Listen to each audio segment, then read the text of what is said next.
Hey nerds, and welcome to Supergirl, Theories and Conspiracies. I'm Brian from Good Nerd Bad Nerd. So this week on Supergirl, we had some stuff that is being added to the show that's really going to kind of expand the universe that Supergirl lives in.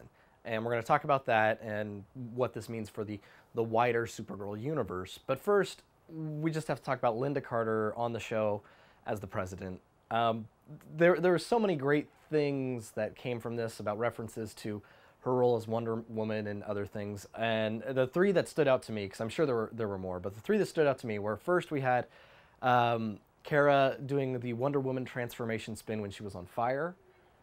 The next thing we had was at the very end of the episode, Kara's talking to her and saying how awesome it was to ride on Air Force One, and she drops the line, "You should see my other jet."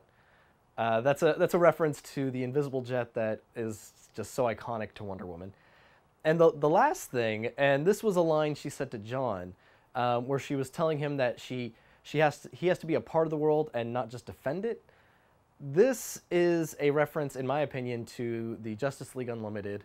John Jones was in the Watchtower, and he was coordinating all of the teams, and he was the one who decided who went on missions and who would go to the specific incidents. And Wonder Woman was in a situation, and she was calling for help, and she demanded that he show up.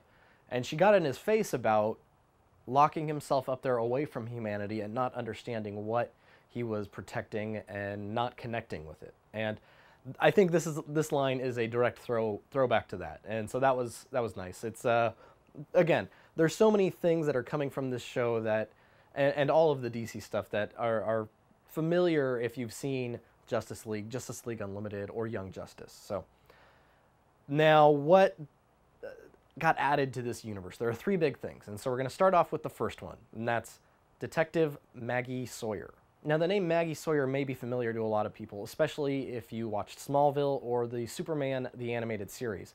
She was on both of those shows, and the Superman animated series especially really got her character right, and we see that in this episode.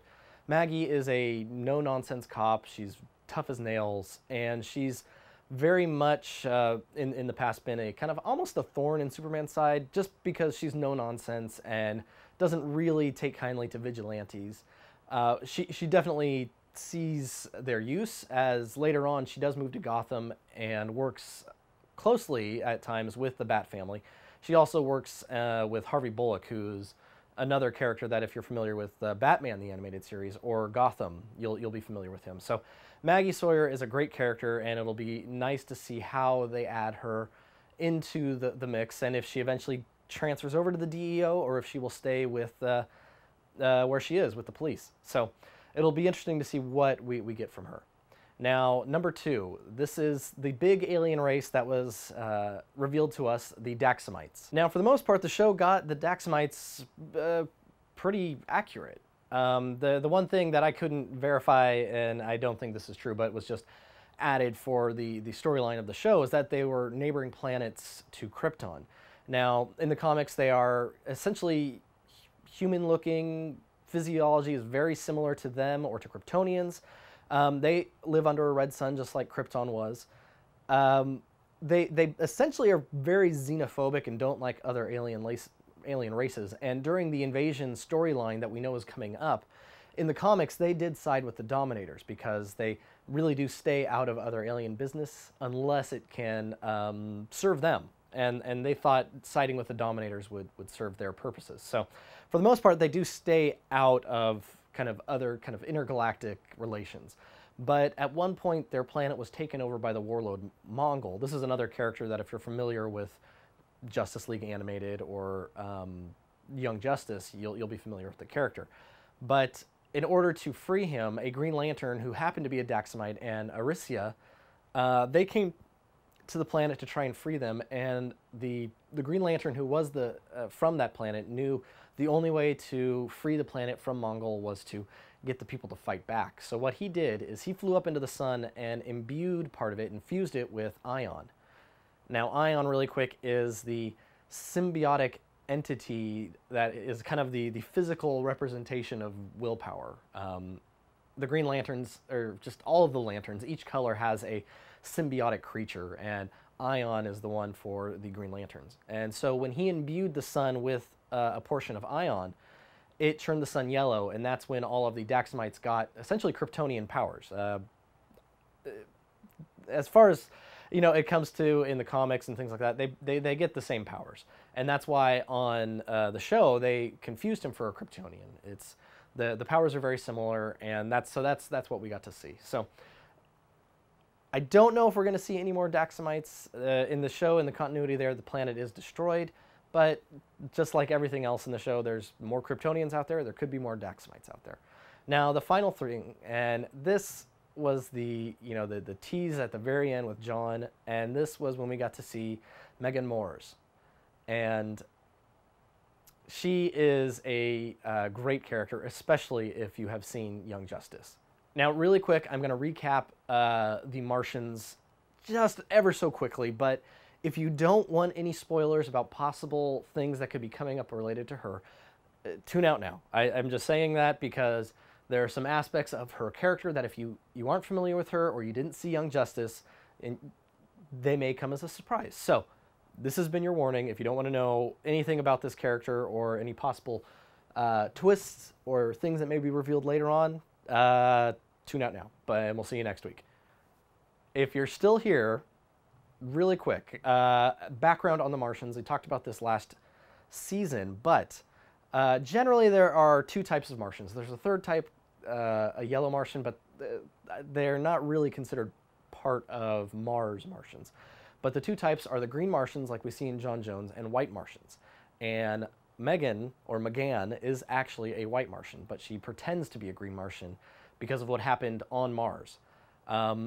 Originally on Mars, the white and green Martians were one race. They were called the Burning, and they were very aggressive. And the Guardians of the Galaxy, these are the Guardians that made the Green Lantern Corps, they feared how aggressive they were, and so they split their race in two.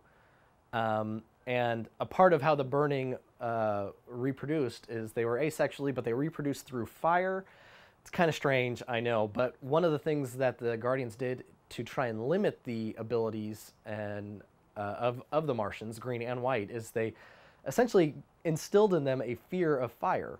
Now, depending on who's writing and at what times, this is a physiological weakness, but most of the time it's just a psychological weakness. So that if fire as an issue comes up, that's where that comes from.